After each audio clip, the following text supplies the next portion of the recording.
माधव दास को सब जानते हैं। भगवान के अनन्य भक्त पुरी में रहते थे। ऐसे अद्भुत भक्त विरले ही होते हैं। एक बार माधव दास जी का मन हुआ कि पुरी से वृंदावन आए, बाके बिहारी से मिलने। तो माधव दास जी जगन्नाथ जी के पास गए।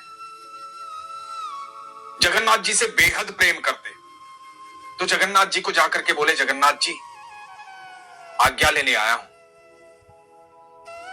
वृंदावन जा रहा हूं, आज्ञा दीजिए। उनके मन में भाव आता था, उन्हें हर सवाल का जवाब मिलता था। महाप्रभु बोले, क्या करोगे माधवदास वृंदावन जाकर? तुम यही रहो, मेरा दिल नहीं लगेगा, और यदि जा ही रहे हो तो मुझे साथ ले चलो। माधवदास जी बोले, प्रभु आप यहीं रहिए,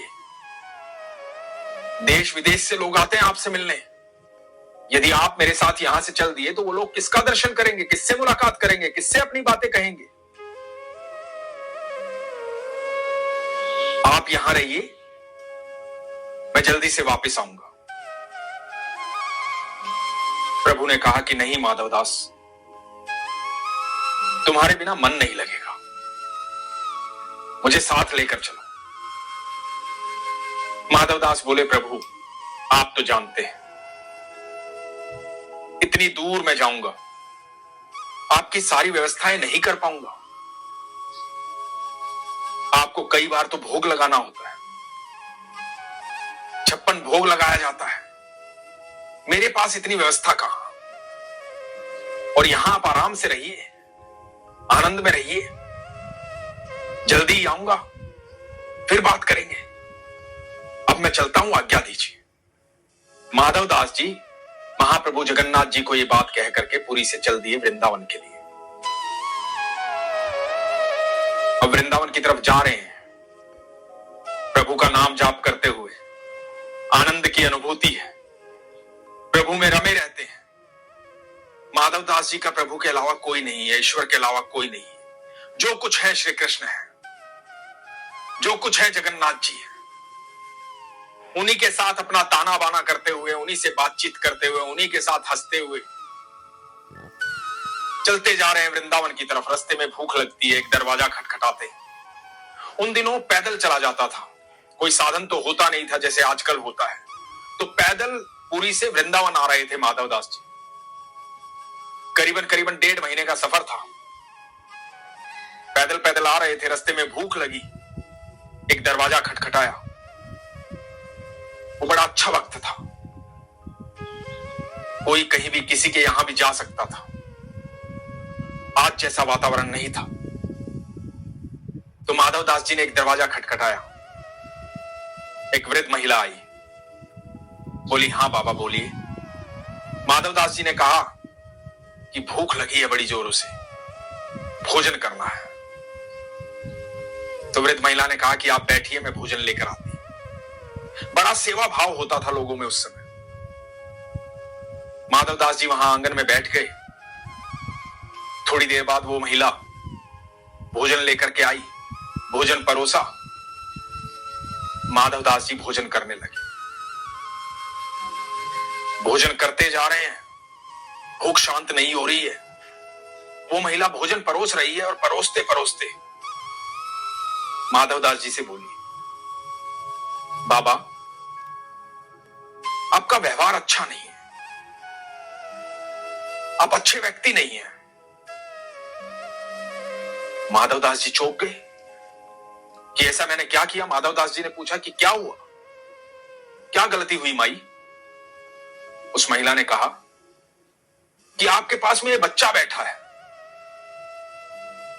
ये भूखा लग रहा है, इतना सुंदर बच्चा है, किसका बच्चा साथ लेकर आए हो?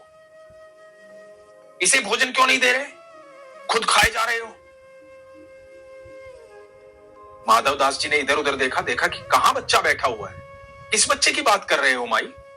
वो महिला बोली कि ये साथ में बैठा है, देखो कितना सुंदर बच्चा है। माधवदास जी समझ गए, वाह लगाया। जगन्नाथ जी पीछे पीछे चलकर आ गए थे, साथ साथ चलकर आ गए थे, साथ में बैठे थे। माधवदास जी की तरफ मुस्कुरा कर देख रहे थे। माधवदास जी बोले, वाह मेरे कान्हा, वाह मेरे ठाकुर, बहुत अच्छे। आज्ञा लेकर आया था, पीछे पीछे आ गए। और मैं भी सोचूं कि मेरी भूख क्यों नहीं मिट रही है। अब मुझे समझ में आ रहा है कि भोजन जा कहां रहा है।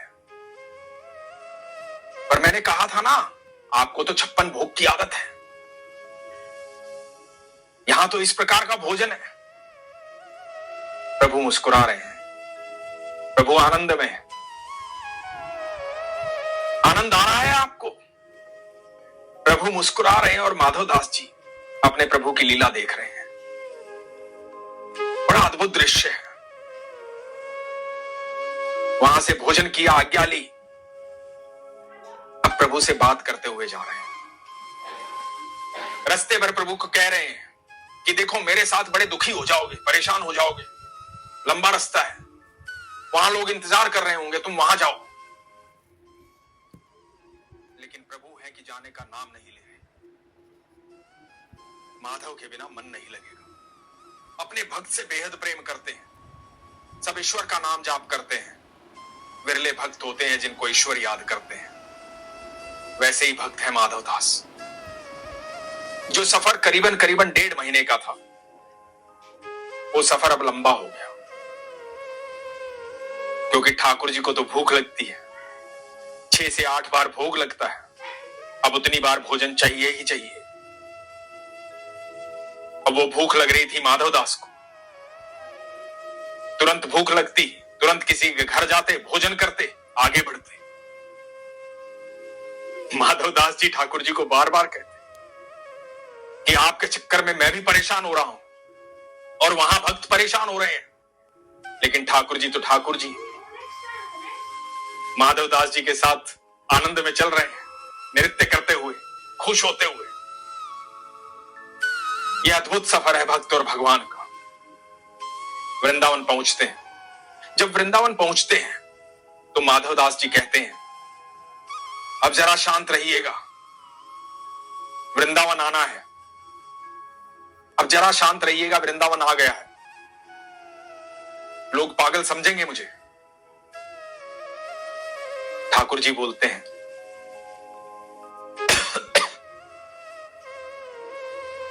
माधवदास जी कहते हैं कि अब जरा शांत रहिएगा, वृंदावन आ गया है। मैं ऐसे बातें करूंगा, लोग पागल समझेंगे मुझे। ठाकुर जी बोलते हैं कि ठीक है, चुप रहूंगा, लेकिन एक काम करना होगा। माधवदास जी बोलते हैं, हाँ बताओ। ठाकुर जी बोलते हैं कि बड़ी भूख लगी है, कुछ इंतजाम करो, बड़ी जोरों की भूख लगी। अब वृंदावन पहुंचे हैं माधवदास जी, देखते हैं कि सामने चने मिल रहे हैं। चने लेकर के आते हैं, कहते हैं चने ही मिलेंगे, यही खाने होंगे। ठाकुर जी बोलते हैं कि ठीक है। अब माधवदास जी चने का भोग लगाते हैं। ये अद्भुत बात है, ये एक मानसिक भोग है जिसे माधवदास जी अपने ठाकुर जी को भोग लगाते हुए, सोचते हुए स्वयं भोजन कर रहे हैं। और वो भोजन पहुंच रहा है ठाकुर जी के पास। माधवदास जी चने खा रहे हैं और तृप्ति हो रही है ठाकुर जी को। चने खाते हैं, उसके बाद ठाकुर जी को बोलते हैं कि चलो अब चलना है, अब चलना है, मुझे ठाकुर जी के दर्शन करने हैं, बिहारी जी के दर्शन करने हैं, बाके बिहारी के दर्शन करने हैं। उन दिनों बाके बिहारी जो है संत हरिदास जी के साथ निधिवन में वास करते थे। आजकल जैसे बाके बिहारी का मंदिर है, वैसे बाके बिहारी पहले निधिवन में रहते थे। तो वहां भक्तों की लाइन लगी हुई है, भक्त मिलने आए हैं, द्वार बंद हैं, निधिवन के बाहर बैठ जाते हैं माधवदास जी, इंतजार कर रहे हैं। अंदर से संत हरिदास जी आते हैं और आकर के जोर से आवाज देते हैं, तुम में से माधव कौन है? माधवदास जी खड़े होते हैं कि जी मैं हूं। पुरी से आए हो? जी हां। आओ अंदर आओ। माधवदास जी अंदर जाते हैं, संत हरिदास जी को प्रणाम करते हैं, कहते हैं कि आपको मेरा नाम कैसे पता और आपको कैसे पता मैं पुरी से आया हूं? मैं तो आज ही आया हूं, किसी को मेरे बारे में पता भी नहीं है, मुझे यहां कोई जानता भी नहीं है। हरिदास जी कहते हैं, जानता है ना तुम्हें, वो जगत का मालिक, वो ठाकुर, मैंने 56 भोग तैयार किए थे, आज मुंह फेर के बैठे हैं। ठाकुर जी कह रहे हैं बहुत सारे चने खा लिए हैं, पेट भरा हुआ है, अब कोई 56 भोग नहीं खाऊंगा। तुमने खिलाए हैं चने? माधवदास जी देखते हैं, आंखों में अश्रु आ जाते हैं। सारे रास्ते ठाकुर जी सफर में थे, जो जो माधवदास जी ने खाया वो ठाकुर जी ने ग्रहण किया। ऐसे संतों को, ऐसे भक्तों को कोटि कोटि प्रणाम है, जिन्हें ईश्वर प्रेम करते हैं। ये दो भक्तों का मिलन था, हरिदास जी जिन्हें ईश्वर प्रेम करते हैं और माधवदास जी जिन्हें ईश्वर प्रेम करते हैं। बाकी दुनिया, बाकी जगत तो ईश्वर को प्रेम करता है, ऐसे विरले भक्त होते हैं जिन्हें ईश्वर प्रेम करते हैं। आज हम चिंता में रहते हैं, परेशानी में रहते हैं, दुखी रहते हैं इस बात से कि हमारे लड्डू गोपाल को हम भोग कैसे लगाएं। हम घर से बाहर आ गए हैं, लड्डू गोपाल घर में भूखे होंगे, कैसे भोग लगाएं।